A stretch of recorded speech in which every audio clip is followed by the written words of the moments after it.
नमस्कार, मैं हूं आपके साथ कृष्णा बिस्ट और आप देख रहे हैं जनसत्ता। 5 अगस्त 2024 की तारीख बांग्लादेश के इतिहास में दर्ज हो गई।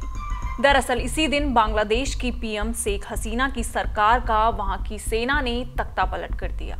शेख हसीना के लिए मुसीबतें इतनी बढ़ गई कि उन्हें देश छोड़कर भागना पड़ा। शेख हसीना के देश छोड़ते ही बांग्लादेश के राष्ट्रपति मोहम्मद शहाबुद्दीन ने आदेश दिया कि 17 साल से जेल में बंद बांग्लादेश की पूर्व प्रधानमंत्री खालिदा जिया को तुरंत रिहा किया जाए। चलिए जानते हैं आखिर खालिदा जिया कौन हैं और उन्हें क्यों जेल में बंद किया गया था। बांग्लादेश में खालिदा जिया और शेख हसीना दो ऐसी महिलाएं हैं जो बारी बारी से सरकार में रही हैं।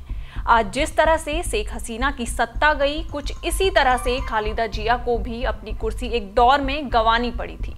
साल 2001 से 2006 तक खालिदा जिया बांग्लादेश की पीएम थी, लेकिन 2006 में देश की स्थिति बिगड़ गई और राजनीतिक हिंसा चरम पर पहुंच गई। स्थिति ये हो गई कि देश पर सेना का कंट्रोल हो गया। इस दौरान खालिदा जिया और उनके 2 बेटों पर भ्रष्टाचार के आरोप लगे।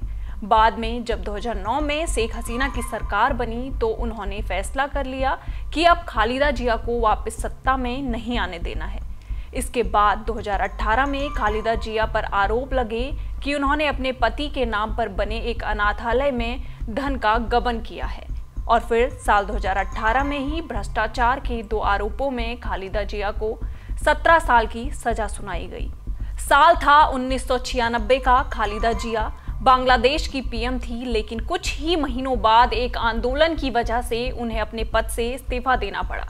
दरअसल 15 फरवरी को 1946 में जब बांग्लादेश में चुनाव हुए तो शेख हसीना की पार्टी और विपक्षी दलों ने आरोप लगाया कि खालिदा जिया ने चुनाव में धांधली की है।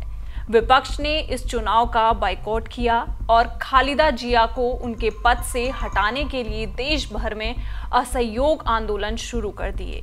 ये आंदोलन इतना उग्र हुआ कि खालिदा जिया को अपने पद से इस्तीफा देना पड़ा। आपको बता दें 1996 के इस चुनाव में खालिदा जिया की पार्टी बीएनपी को 300 में से 278 सीटें मिली थी। इसी तरह की देश दुनिया की खबरों के साथ जुड़े रहने के लिए देखते रहिए जनसत्ता।